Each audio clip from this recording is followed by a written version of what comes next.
100 টাকার 5টি সাবান আনবক্সিং করব, যেটা আমি ট্রেন থেকে কিনেছিলাম। চলুন আনবক্সিং করা যাক। প্রথমে একটা সাবান দেখেন, নাম হচ্ছে বেলি ফুল, দাম লেখা আবার 40 টাকা। একটা সেম আরেকটার নাম হচ্ছে বেলিফুল নেচার ল্যাভেন্ডার সোপ, এটার দাম হচ্ছে আবার 40 টাকা।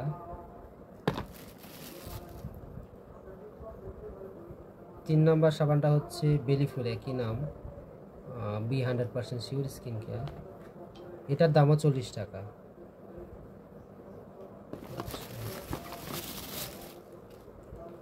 4 নম্বর সাবানটা সেম একই নাম, এটাও 40 টাকা দাম। শেষ সাবানটা এটা হচ্ছে beauty cream bar jasmine milk with natural oil, এটাও বেলিফুল নাম, এটার দামও হচ্ছে 40 টাকা। আচ্ছা, থ্যাংক ইউ।